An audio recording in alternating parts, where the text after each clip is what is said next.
ಓಂ ಶಾಂತಿ. ನಿಮಗೆ ಯಾವ ನಿಮ್ಮನ್ನ ಯಾರು ಇಷ್ಟಪಡ್ತಾರೆ ಒಳ್ಳೆಯವರು, ಎಲ್ಲ ಒಳ್ಳೆಯವ್ರಿಗೆ ಧರ್ಮವಂತರಿಗೆ ಸದಾ ಒಳ್ಳೆಯದಾಗ್ಲಿವ್ರೆ. ಇವರೇ ರಸವಿದ್ಯೆಯಲ್ಲಿ ಬಂಗಾರ ಮಾಡ್ಬೋದಾ? ರಸವಿದ್ಯೆಯಲ್ಲಿ ಬಂಗಾರ ಮಾಡ್ಬೋದಾ? ರಸವಿದ್ಯೆ ಅಂದ್ರೇನಪ್ಪ? ದ್ರಾವಕಗಳು ಅಂದರೆ ಏನು? ಲಿಕ್ವಿಡ್ಸ್ ಅಂದರೆ ಏನು? ಕೆಮಿಕಲ್, ಕೆಮಿಸ್ಟ್ರಿ ಇದರಲ್ಲಿ ಕೆಮಿಸ್ಟ್ರಿ ಅಂದರೆ ನಮ್ಮ ಶರೀರದಲ್ಲಿ ಬರ್ತಕ್ಕಂಥ ರಸವಿದ್ಯೆ, ಗ್ರಂಥಿಗಳು ಬರುತ್ತೆ ನಮ್ಮ ಶರೀರದಲ್ಲಿ. ಆದರೆ ಕೆಲವು ಸೊಪ್ಪುಗಳಿರ್ತದೆ, ಎಲೆಗಳು, ಸೊಪ್ಪುಗಳು, ಬೇರುಗಳು, ತೊಗಟೆಗಳು, ರೆಂಬೆಗಳು ಕಟ್ ಮಾಡಿ ಅಥವಾ ಹಣ್ಣು ಹಂಪಲ ಕಾಯಿಗಳು ಹಾಕಿ ಅದನ್ನು ಮಿಷಿನ್ಗೆ ಹಾಕಿ ಪುಡಿ ಮಾಡಿ ರಸ ತೆಗೆದು ಆ ರಸದಲ್ಲಿ ಬಂಗಾರ ಮಾಡೋದಾ? ಇಲ್ಲೊಂದು ಪ್ರಶ್ನೆ ಬರುತ್ತೆ. ನಾನು ಚಿಕ್ಕ ಹುಡುಗದಿಂದ ಕೇಳ್ತಾನೆ ಇದ್ದೀನಿ, ಯಾರೋ ಹೇಳ್ತಿರ್ತಾರೆ, ಓ ಆ ರಸದಲ್ಲಿ, ಆ ಸೊಪ್ಪಿನ ರಸದಲ್ಲಿ, ಓ ಈ ಸೊಪ್ಪಿನ ರಸದಲ್ಲಿ ತಾಮ್ರನ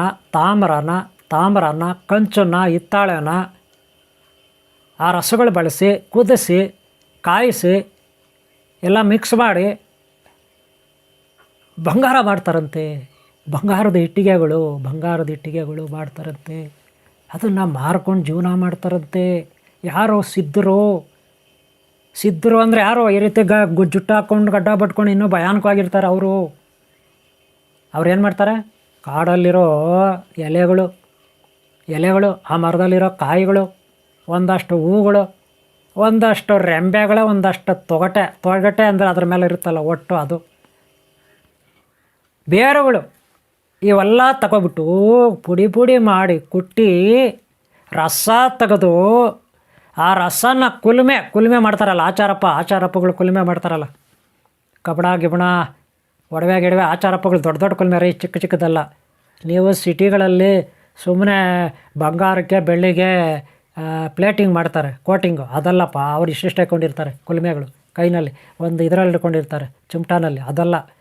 ನೀವು ಫ್ಯಾಕ್ಟ್ರಿಗಳಲ್ಲಿ ಹೋದರೆ ದೊಡ್ಡ ಪರ್ನಸ್ ಅಂತಾರೆ, ಪರ್ನಸ್ ಅಂತಾರೆ ದೊಡ್ಡ ಫ್ಯಾಕ್ಟ್ರಿಗಳಲ್ಲಿ ಹೋದರೆ. ಇಲ್ಲ ದೊಡ್ಡ ಕುಲುಮೆಗಳ ವಿಗ್ರಹಗಳು ರೆಡಿ ಮಾಡ್ತಾರೆ. ವಿಗ್ರಹಗಳು ಅದು ಪ್ಲಾಸ್ಟಿಕ್ ಇರ್ಬೋದು, ಅಲ್ಯೂಮಿನಿಯಂ ಇರ್ಬೋದು, ಕಬ್ಬಣದ ಇರ್ಬೋದು, ಉಕ್ಕೋದು ಇರ್ಬೋದು, ವಿಗ್ರಹಗಳು ತಯಾರು ಮಾಡ್ತಾರೆ. ಅಂದರೆ ಚೆನ್ನಾಗಿ ಕರಗಿಸ್ಬಿಟ್ಟು, ಯಾವುದೇ ವಸ್ತುಗಳನ್ನು ಕರಗಿಸ್ಬಿಟ್ಟು, ನೀವು ಹಳ್ಳಿಗಳಲ್ಲಿ ನೋಡ್ಬೋದು ಕೆಲವರು ಎಲ್ಲಿಂದನೋ ಬರ್ತಾರೆ, ಅಲೆಮಾರಿಗಳು. ಅವರು ಹಳೆಯ ಪಾತ್ರೆ ಸಾಮಾನು ಕೊಟ್ಟರೆ ನಿಮಗೆ ಹೊಸ ಪಾತ್ರೆ ಕೊಡ್ತೀನಿ, ಹೊಸ ವಿಗ್ರಹ ಕೊಡ್ತೀನಿ, ಹೊಸ ಸ್ಪೂನ್ ಕೊಡ್ತೀನಿ, ಹೊಸ ಸಾಂಬಾರು ಹಾಕೋ ಸೌಟ್ ಕೊಡ್ತೀನಿ ಅಂತಾರೆ. ಕತ್ತೆ ಕೊಡ್ತೀನಿ, ಚಾಕು ಕೊಡ್ತೀನಿ ಅಂತ ಬಂದಿರ್ತಾರೆ. ಇವರೇನು ಮಾಡ್ತಾರೆ? ಹಳೆ ಪಾತ್ರೆ ಸಾಮಾನೆಲ್ಲ ಕೊಡ್ತಾರೆ. ಅವ್ರೇನು ಮಾಡ್ತಾರೆ? ಅದನ್ನು ಕರಗಿಸ್ಬಿಟ್ಟು ಅಲ್ಲೇ ಕುಲ್ಮೆ ಹಾಕೊಬಿಡ್ತಾರೆ. ಅಲ್ಲೇ ಒಂದು ಹಳ್ಳ ತೋಡ್ಬಿಟ್ಟು ಅದೇನಂಗೆ ಚಕ್ರ ತಿರುಗಿಸ್ತಾ ಇರ್ತಾರೆ. ಅದು ಬರ್ರ ಅಂತ ಚಕ್ರ ತಿರುಗ್ತಾ ಇರ್ತದೆ, ಬರ್ರ ಅಂತ. ಅದರಿಂದ ಒಂದು ಪೈಪ್ ಇರ್ತದೆ, ಆ ಒಂದು ಇದಕ್ಕೆ ಚಕ್ರಕ್ಕೆ ಇಷ್ಟು ದಪ್ಪ ಇರ್ತದೆ. ಅವ್ರು ತಿರುಗಿಸ್ತಾ ಇದ್ರೆ ಚಕ್ರ ಗಾಳಿನ ಎಳೆದು ಆ ಕಡೆ ಬಿಡುತ್ತೆ ಪೈಪಿಂದ. ಅದಕ್ಕೊಂದು ಪೈಪ್ ಆಗಿಬಿಟ್ಟು ಅಲ್ಲೊಂದು ಚರ್ಮ ಇರುತ್ತೆ, ಅಲ್ಲೊಂದು ಒಲೆ ಇರುತ್ತೆ, ಅದರಲ್ಲಿ ಇದ್ದಲಾಕಿರ್ತಾರೆ. ಇದ್ದಲಾಕ್ಬಿಟ್ಟಿದ್ರೆ ಬೆಂಕಿ ಹಾಕ್ತಾರೆ. ಅದಕ್ಕೆ ಗಾಳಿ ಹೋಗ್ತಾಯಿದ್ರೆ ಇವರು ತಿರುಗಿಸೋ ಇದರಿಂದ ಕೆಲವರು ಕೈ ಹ್ಯಾಂಡಲ್ಲೇ ತಿರುಗಿಸ್ತಾರೆ. ಇನ್ನು ಕೆಲವರು ಪ್ರೆಸ್ಸಿಂಗ್ ಇರ್ತದೆ, ರಬ್ಬರ್ದೊಂದು ಚೀಲ, ಆ ಚೀಲನ ಪ್ರೆಸ್ ಮಾಡ್ತಾಯಿದ್ರೆ ಅದರಿಂದ ಗಾಳಿ ಹೋಗ್ತಾ ಇರುತ್ತೆ. ಒಟ್ಟಿನಲ್ಲಿ ಅಲ್ಲಿ ಬೆಂಕಿ ಹೊತ್ಕೊಂಡು ಉರಿತಾ ಇರುತ್ತೆ ಇದ್ದಲಲ್ಲಿ. ಅಲ್ಲಿ ಒಂದು ಇಷ್ಟಾಗಲ ಮಣ್ಣಿಂದು ಪಾತ್ರೆ ಥರ ಇರುತ್ತೆ, ಮಣ್ಣಿಂದು ಕೊಳಗ ಚಿಕ್ಕದೊಂದು ಕೊಳಗ. ಅವ್ರವ್ರ ಇಷ್ಟ, ಅದು ಚಿಕ್ಕದೇ ಇರ್ಬೋದು, ಸ್ವಲ್ಪ ದೊಡ್ಡದಿರ್ಬೋದು. ಅದರೊಳಗಡೆ ಏನೇನೋ ಹಾಕ್ತಾರೆ ಇವರು, ರಸಗಳು, ಪಾದರಸ ಹಾಕ್ತಾರೆ, ಅಲ್ಯೂಮಿನಿಯಂ ಹಾಕ್ತಾರೆ. ಅಲ್ಯೂಮಿನಿಯಂ ಹಾಕ್ಬಿಟ್ರೆ ಅಲ್ಯೂಮಿನಿಯಂ ಎಲ್ಲ ಕರ್ಗೋಗ್ಬಿಡ್ತದೆ. ಯಾವುದೋ ಹಳೆ ಪಾತ್ರೆಗಳದ್ದು ಅಲ್ಯೂಮಿನಿಯಂ ಅದು ಹಾಕ್ಬಿಟ್ರೆ ಕರ್ಗೋಗ್ಬಿಡ್ತದೆ. ಕರ್ಗೋದ್ರೆ ಏನು ಮಾಡ್ತಾರೆ ಇವರು? ಒಂದು ಸಾಂಬಾರು ಸೌಟು, ಇಲ್ಲ ಇನ್ನೇನೋ ಕಡಾಯಿ ಅಂದರೆ ಏನೋ ಬೋಂಡ ಬಜ್ಜಿ ಹಾಕ್ತೀವಲ್ಲ, ಬಾಣಲಿನೋ ಏನೋ ಒಂದು ತಯಾರು ಮಾಡ್ತಾರೆ. ಅದು ಆ ಥರ ಸೇಮ್ ಒಂದು ಅಚ್ಚು ಇರುತ್ತೆ, ಸೇಮ್ ಒಂದು ಅಚ್ಚು ಮಾಡಿ ಇಟ್ಕೊಂಡಿರ್ತಾರೆ ಅಲ್ಲಿ ಮಣ್ಣಲ್ಲಿ. ಅದರೊಳಗಡೆ ಒಯ್ತಾರೆ, ಒಂದು ಕಡೆ ಒಯ್ದರೆ ಎಲ್ಲ ಅದರೊಳಗಡೆ ಆಗುತ್ತೆ, ಫಿಲಪ್ ಆಗುತ್ತೆ. ಅದು ಹೆಂಗಿರುತ್ತೆ ಹಂಗೆ. ಫಾರ್ ಎಕ್ಸಾಂಪಲ್ ವಿಗ್ರಹ ರೆಡಿ ಮಾಡ್ತಾರೆ, ವಿಗ್ರಹ ಥರ ಗಣಪತಿ ವಿಗ್ರಹ, ಕುಮಾರಸ್ವಾಮಿ ವಿಗ್ರಹ, ಶಿವನ ಲಿಂಗ, ದೇವಿ ವಿಗ್ರಹ ಈ ಥರ, ಅಥವಾ ಯಾರ್ದೋ ಒಂದು ಮೂರ್ತಿ ಅದರಲ್ಲಿ ರೆಡಿ ಆಗುತ್ತೆ. ಅವ್ರು ಮೊದಲೇ ರೆಡಿ ಮಾಡ್ಕೊಂಡಿರ್ತಾರೆ ಆ ಥರ ಅಚ್ಚನ್ನು. ಅಥವಾ ಕತ್ತಿ, ಅಥವಾ ಕಡಾಯಿ ಅಂದರೆ ಬಾಣಲಿ, ಬೋಂಡ ಬಜ್ಜಿ ಹಾಕೋದು, ಒಗ್ಗರಣೆ ಹಾಕೋದು, ಅಥವಾ ದೊಡ್ಡ ಸೌಟು, ಈ ಥರ ಮಾಡ್ತಾರೆ. ಇದು ಅಲ್ಯೂಮಿನಿಯಂ ಆದರೆ ಏನು, ಕಬ್ಬಣ ಆದರೆ ಏನು, ಬಂಗಾರ ಆದ್ರೆ ಬೆಳ್ಳಿ ಆದ್ರೇನು, ಪ್ರೋಸೆಸ್ ಒಂದೇ, ಮಾಡೋದು ಒಂದೇ ರೀತಿ ಅಲ್ವಾ. ಆದರೆ ತಾಮ್ರ ಹಿತ್ತಾಳೆನಲ್ಲಿ ಕರಗಿಸ್ಬಿಟ್ಟು ಏನೇನೋ ಸೊಪ್ಪುಗಳಾಗ್ಬಿಟ್ಟು ರಸಗಳಾಗ್ಬಿಟ್ಟು ಬಂಗಾರ ಮಾಡೋದು ಹಿಂಗೆ ಬಂಗಾರ. ಕೆಲವು ಕಳ್ಳರು ಇರ್ತಾರೆ ನೋಡಿ. ನನ್ನ ಕಾಮೆಂಟ್ ಬಾಕ್ಸಲ್ಲಿ ನೋಡಿ, ಈ ವಿಡಿಯೋ ಮಾಡಿದ್ದೀನಲ್ಲ, ಈಗ ನಾನು ಮಾಡ್ತಾ ಇದ್ದೀನಲ್ಲ, ಹೇಳ್ತಾ ಇದ್ದೀನಲ್ಲ ಕಳ್ಳರು ಅಂತ. ಇದನ್ನು ಅವ್ರು ಕೇಳಿಸ್ಕೊತಾರೆ ವಿಡಿಯೋ ನೋಡ್ಬಿಟ್ಟು. ಈ ವಿಡಿಯೋ ನೋಡ್ಬಿಟ್ಟು ಏನು ಮಾಡ್ತಾರೆ, ಅಯೋಗ್ಯರು ಕಾಮೆಂಟ್ ಮಾಡ್ತಾರೆ ಏನಂತ, ಡೋಂಗಿ ಬಾಬಾ, ಡೋಂಗಿ ಬಾಬಾ. ಒಬ್ಬ ಇನ್ನೊಬ್ಬ ಬರ್ತಾನೆ, ಪೇಕ್ ಸ್ವಾಮಿ, ಪೇಕ್ ಬಾಬಾ, ಪೇಕ್, ಎಲ್ಲ ಪೇಕು. ಇನ್ನೊಬ್ಬ ಹೇಳ್ತಾನೆ, ಆಮೇಲೆ ಅವನಾಯಿತು ಇನ್ನೊಬ್ಬ ಬರ್ತಾನೆ, ನೀವು ಏನೇನೋ ಮಾತಾಡಬೇಡಿ, ಎಷ್ಟು ಮಾತಾಡಬೇಕೋ ಅಷ್ಟು ಮಾತಾಡಿ. ಅವನು ಇನ್ನೊಂದು ಲೈನ್ ಬರ್ಬಿಟ್ಟು ಹೋಗ್ತಾನೆ. ಇವರು ಹೆಂಗಪ್ಪ ಅಂದರೆ, ಇವ್ರ ಹತ್ರ ಇರೋ ಮೊಬೈಲು ಒರಿಜಿನಲ್ ಅಲ್ಲ, ಅದು ಯಾರ್ದೋ ಕದ್ಕೊಂಡು ಬಂದಿರ್ತಾರೆ, ಪಕ್ಕದ ಮನೆ ಅದು, ಅವ್ರ ಮನೆ ಅದು. ಇವ್ರು ಕಾಲ್ಗೆ ಹಾಕಲ್ತಾರಲ್ಲ ಚಪ್ಪಲಿ, ನಿಜವಾಗ್ಲೂ ಆ ಕಾಲ್ಗೆ ಹಾಕೋ ಚಪ್ಪಲಿ ಕೂಡ ಅವ್ರು ಕೊಂಡ್ಕೊಂಡು ಬರೋಲ್ಲ. ಆ ದೇವಸ್ಥಾನಗಳ ಹತ್ರ ಪಾಪ ಭಕ್ತರು ಭಗವಂತ ಅಂತ ಒಳಗಡೆ ಹೋಗ್ತಾರೆ, ಈಚೆ ಬರೋಷ್ಟೊತ್ತಿಗೆ ನಾಪತ್ತೆ ಚಪ್ಪಲಿ ಎಲ್ಲೋಗಿರ್ತದೆ. ಈ ಅಯೋಗ್ಯರು ಎತ್ಕೊಂಡು ಓಡೋಗಿರ್ತಾರೆ, ಈ ದರಿದ್ರ ಮುಂಡವು, ಅನಿಷ್ಟ ಮುಂಡವು, ಇವ್ರು ಎತ್ತಾಕೊಂಡು ಹೊರಟಾಗಿರ್ತಾರೆ. ಅವ್ರು ಪಾಪ ಅವಾಗ ತಾನೇ ಹೊಸ ಚಪ್ಪಲಿ ದುಡ್ಡು ಕೊಟ್ಟು ತಂದಿರ್ತಾರೆ. ಪಾಪ ಬಡವರು, ಎಷ್ಟೋ ಜನ ಬಡವರು ಗಾರ್ಮೆಂಟ್ ಫ್ಯಾಕ್ಟ್ರಿಯಲ್ಲಿ ಕಷ್ಟಪಟ್ಟು ದುಡ್ದು, ಪ್ರೊಡಕ್ಷನ್ ಜಾಬು ಮೇಂಟೈನ್ ಮಾಡಿ ಕಷ್ಟಪಟ್ಟು ದುಡ್ದು ತಿಂಗಳ ಪೂರ್ತಿ ಬಾಡಿಗೆ ಕಟ್ಟಬೇಕಾದ್ರಲ್ಲೇ, ಮಕ್ಕಳು ಫೀಸ್ ಕಟ್ಟಬೇಕು, ಮನೆ ಸಂಸಾರ ನಡೆಸ್ಬೇಕು, ಮನೇಲಿ ದೊಡ್ಡವರು ಹಿರಿಯರು ಇರ್ತಾರೆ, ಹಾಸ್ಪಿಟ್ಲ್ ತೋರಿಸ್ಬೇಕು. ಆ ಹೆಣ್ಮಕ್ಳು ದುಡ್ದು ಲಾಸ್ಟಿಗೆ ಏನೋ ಒಂದು ಜೊತೆ ಚಪ್ಪಲಿ ತೊಗೊಳೋಣ ಅಂತ ತಗೊಳ್ತಾರೆ. ಇಲ್ಲಿ ಏನೋ ದೇವಸ್ಥಾನ ಹೋಗಿ ಬರೋಣ, ಮಠಕ್ಕೆ ಹೋಗಿ ಬರೋಣ ಅಂತ ಬರ್ತಾರೆ. ದರ್ಶನ ಮಾಡ್ಕೊಂಡು ಹೋಗೋಷ್ಟೊತ್ತಿಗೆ ನಾಪತ್ತೆ ಹೊಸ ಚಪ್ಪಲಿ ಎಲ್ಲೋಗಿರ್ತದೆ. ಈ ಅಯೋಗ್ಯರಿರ್ತಾವೆ, ಅನಿಷ್ಟ ಮುಂಡವು, ಇವ್ರು ಎತ್ತಾಕೊಂಡು ಹೊಟ್ಟೋಗಿರ್ತಾರೆ. ಇವ್ರಿಗೆ ಬೇಕಾಗಿರೋದು ಒಂದೇ ಜೊತೆ, ಆವಾಗ ಚೇಂಜ್ ಮಾಡ್ತಾ ಇರ್ತಾರೆ ಚಪ್ಪಲಿಗಳು. ಎಲ್ಲಿಂದು ಇದೇ ರೀತಿ ಕತ್ಕೊಂಡು ಹೋಗಿರ್ತಾರೆ. ಇನ್ನೂ ಕೆಲವು ಮಾರ್ಕೋಗ್ಬಿಡ್ತಾರೆ, ಚಪ್ಪಲಿ ಮಾರ್ಕೊಂಡು ಜೀವನ ಮಾಡ್ತಾರೆ. ಅಂಥ ಅಯೋಗ್ಯರು ಇಲ್ಲಿ ಬಂದು ವೀಡಿಯೋಗಳು ನೋಡ್ತಾರೆ, ನೋಡ್ಬಿಟ್ಟು ಏನೇನೋ ಕಾಮೆಂಟ್ ಮಾಡೋದು ಕೆಟ್ಟದಾಗಿ. ಯಾರಿಗೆ? ಗುರುಗಳಿಗೆ, ಇಲ್ಲೋ ಯಾರ್ಯಾರಿಗೋ. ಅಷ್ಟೇ ಅಲ್ಲ ರೀ, ಇವರೆಲ್ಲನೂ ಹಾಳಾಗೋಗ್ಲಿ, ಚಪ್ಪಲಿ ಎತ್ತಾಕೊಂಡು ಹೋಗೋರು, ಅವ್ರಿಗೇನೋ ಬುದ್ಧಿ ಇಲ್ಲ. ಇನ್ನೂ ಕೆಲವರು ಚಾನಲ್ಗಳು ಮಾಡಿ ನಡೆಸ್ತಾ ಇದ್ದಾರೆ, ಯೂಟ್ಯೂಬ್ ಚಾನಲ್ಗಳೇ ನಡೆಸ್ತಿದ್ದಾರೆ. ಇನ್ನೂ ಕೆಲವರು ಇದ್ದಾರೆ, ಯಾವನೋ ಒಬ್ಬ ಇದ್ದಾನೆ, ಅವನ ಹೆಸರು ಹೇಳೋದು ಬೇಡ, ಅವನ ಹೆಸರಲ್ಲಿ ಯಾಕೆ ಕೇಳಬೇಕು, ಅವನ ಹೆಸರನ್ನ ಯಾಕೆ ನಾನು ಹೈಲೈಟ್ ಮಾಡಬೇಕಿಲ್ಲಿ. ಒಬ್ಬ ಅಯೋಗ್ಯ ಇದ್ದಾನೆ, ಅವನು ಉಪ್ಪು ತಿಂತಿದ್ದಾನೆ, ಈಗ ತುಂಬ ಉಪ್ಪು ತಿಂತಿದ್ದಾನೆ, ಮುಂದೆ ನೀರು ಕುಡಿತಾನೆ. ಆ ಒಂದು ಟೈಮ್ ಬರುತ್ತೆ, ನಮಗೂ ಅಂಥ ಒಂದು ಒಳ್ಳೆ ಕಾಲ ಬರುತ್ತೆ. ಇವಾಗ ನಾನಿರೋದು 40 kg ತೂಕ ಅಷ್ಟೇ. ನನ್ನ ಕೈಗಳಿರೋದು ಇಷ್ಟೇ ದಪ್ಪ. ಆ ಅಯೋಗ್ಯರಿಗೆ ಏನೂ ಮಾಡೋಕ್ಕಾಗಲ್ಲ ನಾನು ಅಂತ ಅವ್ರು ಅಂದ್ಕೊಂಡಿದ್ದಾರೆ, ನನ್ನಿಂದ ಏನೂ ಆಗಲ್ಲ ಮಾಡೋಕ್ಕೆ ಅಂತ. ಅವ್ರು ಅಂದ್ಕೊಂಡಿರೋದು ನಿಜಾನೇ. ನಾವು ಸಾಧುಗಳು ಗಡ್ಡ ಬಿಟ್ಟಿದ್ದೀವಿ, ನಮಗೆ ಕಾವಿ ಹಾಕಿದ್ದೀವಿ, ಇಲ್ಲಿ ಕೂತ್ಕೊಂಡಿದ್ದೀವಿ. ನಾವೇನೂ ಅವ್ರಿಗೆ ಆಕ್ಷನ್ ತಗೊಳಕ್ಕೂ ಹೋಗಲ್ಲ, ಸೈಬರ್ ಕ್ರೈಮ್ ಪೊಲೀಸ್ ಕಂಪ್ಲೇಂಟ್ ಕೊಡೋಕ್ಕೂ ಹೋಗಲ್ಲ. ನಾವು ಅವ್ರನ್ನ ಹುಡ್ಕಾಡಿ, ಆ ಡಿ ಬಾಸ್ ದರ್ಶನ್ ಇದ್ದಾರಲ್ಲ, ಆ ಥರ ನಾವು ಅವ್ರನ್ನೇನೂ ಮಾಡೋಕ್ಕಾಗಲ್ಲ, ಶಿಕ್ಷೆ ಕೊಡೋಕ್ಕಾಗಲ್ಲ ಅಂತ ಅವ್ರು ಅಂದ್ಕೊಬಿಟ್ಟಿದ್ದಾರೆ. ಆದರೆ ಡಿ ಬಾಸ್ ಅಂತವರು ಈ ಜಗತ್ತಿನಲ್ಲಿ ಇನ್ನೂ ಇದ್ದಾರೆ, ಜೀವಂತವಾಗಿದ್ದಾರೆ ಇನ್ನೂ ಅಂಥವ್ರು. ಯಾರೋ ಒಬ್ಬರು ಇವ್ರಿಗೆ ಮುಂಡ ಮಾಯಿಸ್ತಾರೆ, ಇಂಥ ಅಯೋಗ್ಯರಿಗೆ ಯಾರೋ ಒಬ್ಬರು ಉಟ್ಕೊಳ್ತಾರೆ. ನೋಡಿರಿ, ಆ ಡಿ ಬಾಸ್ ಕೊಲೆ ಮಾಡಿಬಿಟ್ಟ ಅಂತಾರೆ ಕೆಲವರೆಲ್ಲ. ಹಂಗೆಲ್ಲ ಅನ್ಬಾರ್ದು ರೀ. ಕೊಲೆ ಮಾಡಿಬಿಟ್ಟ, ಎಲ್ಲರಿಗೂ ಕೊಲೆ ಪಟ್ಟ ಕಟ್ಬಿಟ್ರೆ ಹೆಂಗೆ ರೀ? ಎಲ್ಲರಿಗೂ ಕೊಲೆ ಪಟ್ಟ ಕಟ್ಬಿಟ್ರೆ ಹೆಂಗೆ ಹೇಳ್ರಿ ನೀವೇ? ಇವರು ಕೆಟ್ಟ ಮೆಸೇಜ್ಗಳು ಮಾಡ್ಬೋದು. ಅದು ಒಳ್ಳೆಯವ್ರಿಗೆ, ಒಳ್ಳೆ ಹೆಣ್ಮಕ್ಳಿಗೆ, ಒಳ್ಳೆ ಗುರುಗಳಿಗೆ, ಒಳ್ಳೆ ಸಭ್ಯತೆ ಇರೋ ಹೆಣ್ಮಕ್ಳಿಗೆ ಅದು ಎಷ್ಟು ಹಿಂಸೆ ಕೊಟ್ಟಿರ್ತಾರೆ ಇವರು, ಕೆಟ್ಟ ಕಾಮೆಂಟ್ಗಳು ಮಾಡಿ. ನನಗೆ ಬೇಜಾನ್ ಬರ್ತವೆ. ಯಾರೇ ಆಕ್ಷನ್ ತಗೊಳ್ತಾರೆ ಇವ್ರ ಮೇಲೆ? ಯಾವ ಡಿಪಾರ್ಟ್ಮೆಂಟು ಇವ್ರ ಮೇಲೆ ಆಕ್ಷನ್ ತಗೊಳ್ತಾರೆ ಹೇಳಿ ನೋಡೋಣ. ಆಯಿತು, ನಾನು ಕಂಪ್ಲೇಂಟ್ ಕೊಡ್ತೀನಿ, ಸಾಲ್ವ್ ಮಾಡಿಕೊಡ್ತಾರಾ ಬೇಗನೆ ಹೇಳಿ? ಮಾಡಿಕೊಡ್ತಾರೇನ್ರಿ? ಅವರೇ ಹೇಳ್ಬಿಡ್ತಾರೆ ಕಂಪ್ಲೇಂಟ್ ತಗೊಳ್ಳೋವಾಗ. ಏನಂತ, ಸ್ವಾಮೀಜಿ ಇವೆಲ್ಲ ಯಾಕೆ ಸ್ವಾಮೀಜಿ, ಬೆಳಗ್ಗೆಯಿಂದ ಸಂಜೆವರೆಗೂ ಇಂಥವು 100,000 1,000 ಲಕ್ಷಾಂತರ ಬರ್ತವೆ, ಅವುಗಳ ಬಗ್ಗೆ ಯಾಕೆ ಸ್ವಾಮೀಜಿ ನೀವು ತಲೆ ಕೆಡ್ಸ್ಕೊತೀರಾ? ಅವೆಲ್ಲ ಬಿಡ್ರಿ, ಬೀದಿಯಲ್ಲಿ ಹೋಗೋ ನಾಯಿಗಳು ಬರ್ತಾವೆ, ಹಂಗೆ ಒಂಥರ ಇವೆಲ್ಲ ವೇಸ್ಟ್ ಪೆಲಗಳು, ಅವ್ರ ಬಗ್ಗೆ ಗಮನ ಕೊಡಬೇಡ್ರಿ, ಏನೋ ಆಗೋದು ನೋಡಿರಿ ಅಂತಾರೆ ಅಲ್ವಾ? ಅದಕ್ಕೆ ನಾವು ಅವ್ರ ಬಗ್ಗೆ ಗಮನ ಕೊಡಲ್ಲ. ಆದರೆ ಇಲ್ಲಿ ಏಕೆ ಹೇಳೋಕ್ಕೆ ಬಂದೆ ಗೊತ್ತಾ?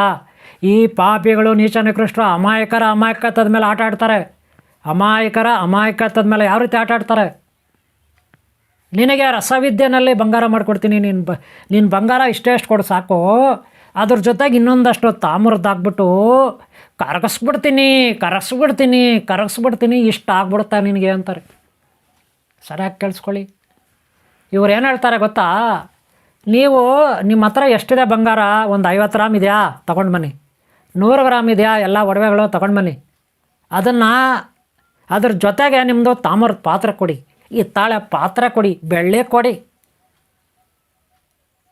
ಅದೆಲ್ಲ ಇದ್ರ ಜೊತೆನಲ್ಲಿ ಆಗ್ಬಿಟ್ಟು ನಮ್ಮ ಹತ್ರ ಏನೋ ರಸಗಳಿದೆ, ಆ ಮರದ್ದು ರಸ ಇದೆ, ಈ ಮರದ್ದು ಎಲೆ ಸೊಪ್ಪು ಎಲೆಗಳು, ಕಾಯಿಗಳು, ಹೂಗಳು, ಬೇರುಗಳು, ತೊಗಟೆಗಳ ರಸ ಇದೆ, ನೋಡಿ ಬಾಟಲ್ ನೋಡಿ, ಈ ಬಾಟಲ್ ನೋಡಿ ಅಂತ ಯಾವುದೋ ಒಂದು ಬಾಟಲ್ ತೋರಿಸ್ಬಿಡ್ತಾರೆ, ಯಾವುದೋ ಒಂದು ಬಾಟಲ್.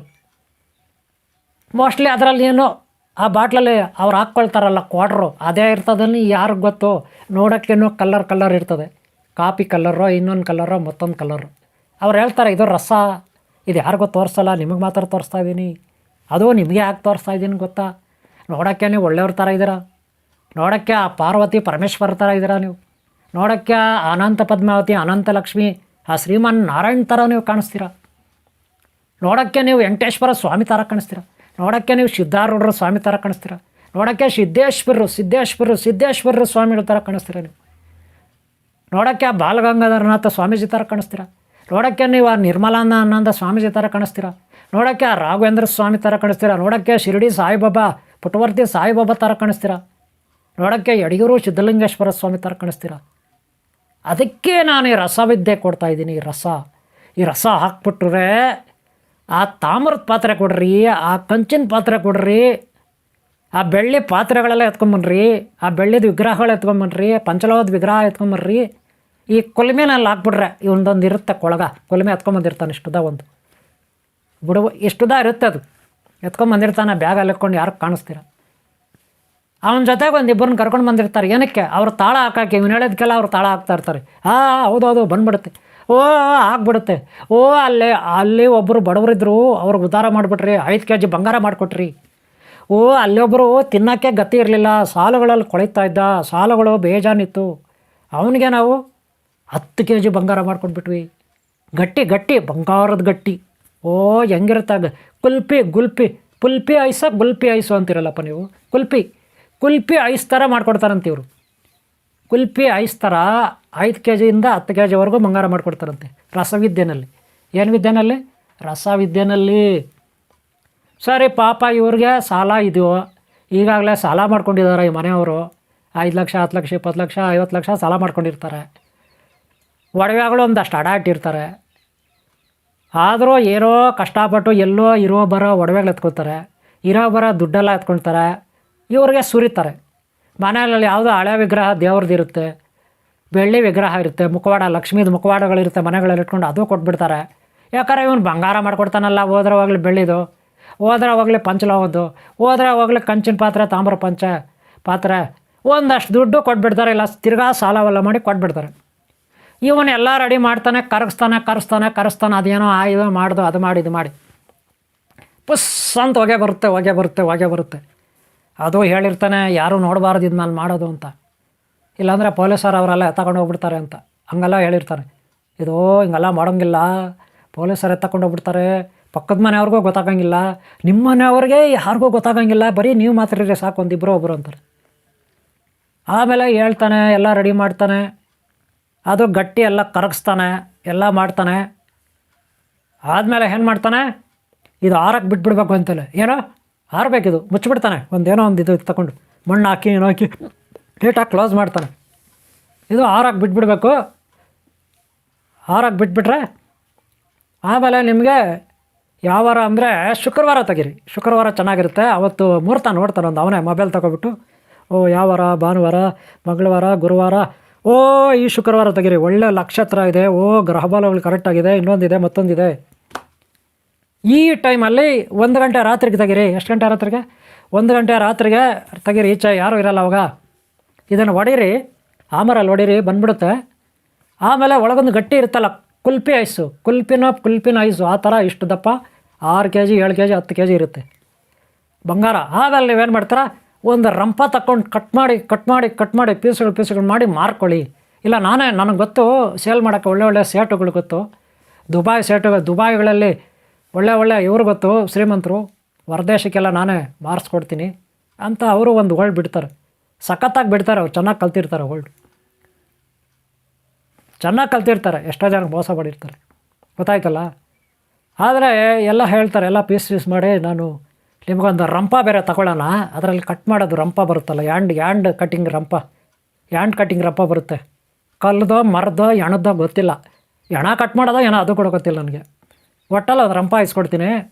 ಮಿಷಿನು ಕರೆಂಟ್ಗೆ ಹಾಕ್ಬಿಟ್ಟು ಪ್ಲಗ್ಗು ಆನ್ ಮಾಡಿದ್ರೆ ಕರ್ರ ಅಂತ ಬರ್ತದೆ. ಅದು ಬೇಡ ಸೌಂಡ್ ಬರುತ್ತೆ, ಯಾರನ್ನ ಅಕ್ಕಪಕ್ಕ ಮನೆಯವ್ರು ಕೇಳಿಸ್ಕೊಬಿಡ್ತಾರೆ. ಕೈಯೆಲ್ಲ ಕಟ್ ಮಾಡೋಣ ಬಿಡ್ರಿ, ಆಗುತ್ತೆ, ಏನು ಕೂತ್ಕೊಂಡು ಕಟ್ ಮಾಡಿದ್ರೆ ಆಯ್ತು, ಬಂಗಾರ ಪೀಸ್ ಮಾಡ್ಕೊಂಡು ಸೇಲ್ ಮಾಡ್ಕೊಂಡ್ರೆ ಆಯಿತು ಅಲ್ವಾ. ಹಾಗೆ ಪ್ಲ್ಯಾಲ್ ಬಿಡುತ್ತೆ.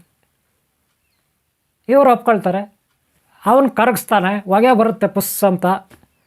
ಆಮೇಲೆ ಎಲ್ಲ ಆಯಿತು, ಮುಚ್ತಾರೆ. ಇವನ ಕೈಗೆ ಕೊಟ್ಟು ಇಲ್ಲೇ ಈ ಮೂಲೆಯಲ್ಲಿ ಇಡ್ತೀನಿ, ಯಾರೂ ಮುಟ್ಟಬಾರ್ದು ಅಂತಾರೆ. ನೀವೆಲ್ಲ ಆಚೆ ನಡ್ರಿ, ಹಂಗೆ ಅದಕ್ಕೆ ಸ್ವಲ್ಪ ಏನೋ ಒಂದು ಮಾಡ್ತೀನಿ, ಮಂತ್ರ ಆಗಬೇಕು ಅಥವಾ ಏನೋ ಒಂದು ಮ್ಯಾಜಿಕ್ ಮಾಡಬೇಕು, ಏನೋ ಒಂದು ದೇವರ ಪ್ರಾರ್ಥನೆ ಮಾಡಬೇಕು. ಯಾಕಂದರೆ ನಾನು ಬಿಟ್ಟೋಗ್ತಾ ಇದ್ದೀನಲ್ಲ ಬಂಗಾರ, ನಿಮ್ಮ ಮನೆಯಲ್ಲಿ ಬಂಗಾರ, ಅದಕ್ಕೆ ಅಂಥೇಳಿ ಒಬ್ಬ ಒಳಗೆ ಇರ್ತಾನೆ. ಇವರೆಲ್ಲ ಆಚೆ ಕಳಿಸ್ಬಿಡ್ತಾರೆ. ಅವ್ರು ಏನೋ ಮಾಡ್ತಿರ್ತಾನೆ ಕೂತ್ಕೊಂಡು, ಓಂ ಭೀಮ್ ಪಟ್ ಅಂತ ಏನೋ ಒಂದು ಮಂತ್ರ. ಆಮೇಲೆ ಅವನು ಬರ್ತಾನೆ ಬಾಗಿಲಾಕೊಂಡು, ನೋಡಿ ಇಂಥ ದಿನ ತೆಗೀರಿ, ಅಲ್ಲಿವರೆಗೂ ತೆಗಿಬೇಡ್ರಿ ಅಂತ ಹೇಳ್ಬಿಟ್ಟು ಹೋಗ್ತಾನೆ. ರೂಮ್ಗೆ ಬಾಗಿಲಾಕಿ ಹೋಗ್ತಾನೆ ಅವನು, ಅಲ್ಲಿವರೆಗೂ ತೆಗಿಬಾರ್ದು ಅಂತ. ಅದೇನೋ ಒಂದು ಇದಾಗಬೇಕಂತೆ, ಎಲ್ಲ ಅದು ಕರೆಕ್ಟಾಗಿ ಕೂತ್ಕೋಬೇಕು, ಕರೆಕ್ಟಾಗಿ ಬಂಗಾರ ಎಲ್ಲ ಇದಾಗಬೇಕು, ರೆಡಿ ಆಗಬೇಕು, ಅಲ್ಲಿವರೆಗೂ ಯಾರು ತೆಗಿಬಾರ್ದು. ಓಕೆಲಾ, ಆಯಿತು. ಅದೆಲ್ಲ ಬರುತ್ತೆ. ಇವರು ಆಗಲೋ ರಾತ್ರಿ ಎಲ್ಲ ಒಂದು ಲಿಸ್ಟ್ ರೆಡಿ ಮಾಡ್ತಾರೆ ಮನೆಯವರು. ಅವರು ಗಿಡ್ಡಿಸ್ಕೊಂಡು ಎಲ್ಲ ಹೊರಟೋಗ್ತಾರೆ ಅಲ್ಲಿಂದ. ಅವರು 1-2 ನಂಬರ್ ಕೊಟ್ಟು ಹೊರಟಾಗಿರ್ತಾರೆ. ಈ 2 ನಂಬರ್ಗೆ ಕಾಲ್ ಮಾಡಿರಿ, ನಾವು ಬರ್ತೀವಿ, ನೀವೆಲ್ಲ ತೆಗೆದ ಮೇಲೆ ಎಷ್ಟೆಷ್ಟು ಬೇಕೋ ಹೆಂಗೆ ಕಟ್ ಮಾಡಬೇಕೆಲ್ಲ ಕಟ್ ಮಾಡ್ತೀವಿ, ಆಮೇಲೆ ನಾವೇ ನಿಮಗೆ ದುಡ್ಡು ಕೊಟ್ಟು ಬೇರೆ ಕಡೆ ಸೇಲ್ ಮಾಡಿಸ್ಕೊಡ್ತೀವಿ ಅಂತ ಹೇಳಿ ಹೋಗ್ತಾರೆ. ಇವರು ಕೂಡ ಒಪ್ಕೊಳ್ತಾರೆ. ಆಮೇಲೆ ಏನಾಗುತ್ತೆ, ಅದೆಲ್ಲ ಬರುತ್ತೆ. ಹಗಲು ರಾತ್ರಿ ಅವ್ರು ಕಾಯ್ತಾರೆ, ಲೆಕ್ಕಾಚಾರ ಮಾಡ್ತಾರೆ, ಪಟ್ಟಿಗಳು ರೆಡಿ ಮಾಡ್ತಾರೆ. ಇವರು ಏನೇನು ಒಡವೆ ತೊಗೋಬೇಕು, ಎಷ್ಟೆಷ್ಟು ಒಡವೆ ಮಾಡಿಸ್ಬೇಕು, ಅದರಲ್ಲಿ ಯಾರ್ಯಾರಿಗೆ ಎಷ್ಟು ಸೇಲ್ ಮಾಡಿದ್ರೆ ಎಷ್ಟು ದುಡ್ಡು ಬರುತ್ತೆ, ಯಾರ್ಯಾರು ಸಾಲಗಳು ತೀರಿಸ್ಕೋಬೇಕು, ಎಲ್ಲೆಲ್ಲಿ ಸೈಟ್ಗಳು ಕೊಂಡ್ಕೋಬೇಕು, ಎಲ್ಲೆಲ್ಲಿ ಆಸ್ತಿಗಳು ಮಾಡ್ಕೋಬೇಕು, ಎಲ್ಲೆಲ್ಲಿ ಅಪಾರ್ಟ್ಮೆಂಟ್ಗಳು ಕಟ್ಟಬೇಕು, ಎಲ್ಲೆಲ್ಲಿ ಫ್ಯಾಕ್ಟ್ರಿಗಳು ಕಟ್ಟಬೇಕು, ಎಲ್ಲೆಲ್ಲಿ ಹೋಟೆಲ್ ಕಟ್ಟಬೇಕು, ಇಲ್ಲ ಎಷ್ಟೆಷ್ಟು ಕಾರುಗಳು ತೊಗೋಬೇಕು, ಎಲ್ಲ ಲೀಸ್ಟ್ ಮಾಡ್ಕೊಳ್ತಾರೆ. ಎಷ್ಟು ಕೆ ಜಿ ಬಂಗಾರ ಒಟ್ಟು, ಓಹೋ ಇಷ್ಟು ಕಮ್ಮಿ ಅಂದರೂ ನಾವು 2,000 ರೂಪಾಯಿಗೆ 1 ಗ್ರಾಮ್ ಸೇಲ್ ಮಾಡಿದ್ರು ಕೂಡ ಎಷ್ಟು ಬರುತ್ತೆ ದುಡ್ಡು, ಇಷ್ಟು ಕೆ ಜಿಗೆ ಎಷ್ಟು ಗ್ರಾಮು, ಎಲ್ಲ ಲೆಕ್ಕಾಚಾರ ಮಾಡ್ತಾರೆ. ಲಾಸ್ಟಿಗೆ ಆ ದಿನ ಬರುತ್ತೆ ರಾತ್ರಿ, ಅಲ್ಲೆಲ್ಗಟ್ಟೆ ಒಳಗಟ್ಟೆ ಒಳಗೆ ಹೋಗ್ತಾರೆ, ರೂಮ್ ಓಪನ್ ಮಾಡಿ ಲಾಸ್ಟಿಗೆ ಅಲ್ಲಿ ಎತ್ತಾರೆ. ಅದನ್ನು ಒಳಗೆ ನೋಡ್ತಾರೆ, ಏನಿದೆ ಬುಡ್ಬುಡಿಕೆ, ಏನಿಲ್ಲ ಅದರಲ್ಲಿ, ಬರೀ ಖಾಲಿ ಇರುತ್ತೆ. ಸರಿಯಾಗಿ ನೋಡ್ತಾರೆ, ಏನೋ ಒಂದು ಮಣ್ಣು ಗಟ್ಟಿ ಇರ್ತದೆ. ನೋಡ್ತಾರೆ ಏನಿಲ್ಲ, ಗಟ್ಟಿ ಇದೆ. ಸರಿ, ಇವ್ರು ಹೇಳಿದ್ರಲ್ಲ ಆಮರ್ನಲ್ಲಿ ಹೊಡಿಬೇಕಂತ, ಹೊಡಿತಾರೆ. ಏನೋ ಕೆಳಗಡೆ ಇರ್ಬೋದು, ಮೇಲೆ ಮಣ್ಣು ಥರ ಇದೆ, ಕೆಳಗೇನ ಇರ್ಬೋದು, ಮೇಲೆ ಎಲ್ಲ ಗಲೀಜಿದೆ, ಕೆಳಗೇನ ಬಂಗಾರ ಇರ್ಬೋದು ಅಂತ ಅವ್ರು ಹೇಳಿದ್ರಲ್ಲ ಹೊಡೀರಿ ಆಮರಲ್ಲಿ ಅಂತ. ಹೊಡೆದಾಕ್ತಾರೆ, ಅದನ್ನು ಹೊಡೆದಾಗುತ್ತೆ. ನೋಡ್ತಾರೆ ಮೇಲೆ ಹೆಂಗಿದೆ, ಹಂಗೆ ಕೆಳಗೋಗಿದೆ, ಒಂದೇ ಕಡೆ ಮೇಲೆಯಿಂದ ಕೆಳಗವರೆಗೂ ಇದೆ. ಬಂಕಮಣ್ಣು ಅಂತಿರಲ್ಲ, ಕೆರೆ ಒಳಗೆ ಜೇಡಿ ಮಣ್ಣು, ಆ ಜೇಡಿ ಮಣ್ಣಿಗೆ ಗಟ್ಟಿ ಇದೆ, ಜೇಡಿ ಮಣ್ಣು ಗಟ್ಟಿ ಇದೆ. ಅದನ್ನು ಹೊಡಿತಾರೆ, ಬಿಡಲ್ಲ, ಪೀಸ್ ಪುಡಿ ಮಾಡ್ತಾರೆ. ನೋ 1 ಗ್ರಾಮ್ ಬಂಗಾರ ಇಲ್ಲ ಅದರಲ್ಲಿ, 1 ಗ್ರಾಮ್ ಬಂಗಾರ ಎಲ್ಲನೂ ಹಾಳಾಗೋಗಲಿ, ಕಬ್ಬಣ ಕೂಡ ಇಲ್ಲ ಅದರಲ್ಲಿ, 1 ಗ್ರಾಮ್ ಕಬ್ಬಣ ಕೂಡ ಇಲ್ಲ. ಆಗ ಗೊತ್ತಾಗುತ್ತೆ ಇವ್ರಿಗೆ ಮೋಸ ಹೋಗಿದ್ದೀವಿ ಅಂತ. ಸರಿ, ಇಮ್ಮಿಡಿಯೇಟ್ಲಿ ಅವಾಗ ಫ್ಲ್ಯಾಶ್ ಆಗುತ್ತೆ ಅವ್ರಿಗೆ. 2 ಫೋನ್ ನಂಬರ್ ಕಾಲ್ ಮಾಡ್ತಾರೆ, no, switched off, not reachable. ಆಗ ಏನು ಮಾಡೋದು, ಪೊಲೀಸ್ ಕಂಪ್ಲೇಂಟ್ ಕೊಡೋದು, ಮೋಸ ಮಾಡಿದಾರಂತ. ಪೊಲೀಸ್ ಕಂಪ್ಲೇಂಟ್ ಕೊಟ್ಟರೆ ಇವ್ರನ್ನೇ ತಗೊಂಡು ಹೋಗ್ತಾರೆ. ಯಾಕೆ ಹೇಳಿ, ಸುಮ್ಮನೆ ಯಾರಾದರೂ ಬಂಗಾರ ತಯಾರು ಮಾಡ್ತಾರೆ ಮನೆಯಲ್ಲಿ ಕೂತ್ಕೊಂಡು.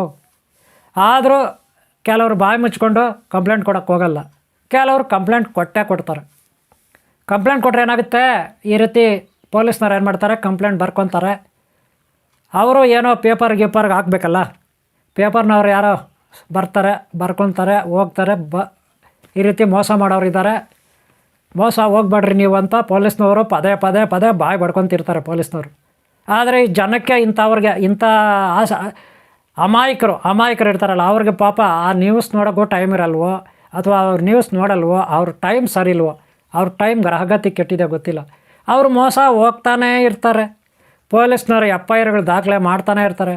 ಪೊಲೀಸ್ನವ್ರು ಮೀಡಿಯಾದವ್ರನ್ನ ಇವ್ರನ್ನ ಕರೆಸಿ ಅಲ್ಲಿ ಕ್ಲಾಸುಗಳು ಕೊಟ್ಟು ಎಚ್ಚರಿಕೆ ಅಂದಿರ್ರಿ, ಹಿಂಗೆ ಮೋಸ ಮಾಡ್ತಾರೆ, ಹಂಗೆ ಮಾಡ್ತಾರೆ ಅಂತ ಅವ್ರು ಹೇಳ್ಕೊಂಡು ಹೋಗ್ತಿರ್ತಾರೆ. ಮೋಸ ಹೋಗೋರು ಹೋಗ್ತಾನೆ ಇದ್ದಾರೆ, ಇನ್ನೂ ಹೋಗ್ತಿದ್ದಾರೆ ರೀ. ಅದಕ್ಕೆ ಈ ಯೂಟ್ಯೂಬ್ನಲ್ಲಿ ಫೇಸ್ಬುಕ್ಕಲ್ಲಿ ಇನ್ಸ್ಟಾಗ್ರಾಮಲ್ಲಿ ಅಲ್ಲಿ ಇಲ್ಲಿ ಅಂತ ಕ್ಲಾಸ್ಗಳು ಕೊಡ್ತಾರೆ, ರಸವಿದ್ಯೆ ಅಂತ. ಈಗ ನಾನು ಹೇಳ್ತಾ ಇದ್ದೀನ ಇವ್ರ ಬಗ್ಗೆ, ಇವ್ರು ನೋಡ್ಕೊಬಿಡ್ತಾರೆ ವೀಡಿಯೋನ.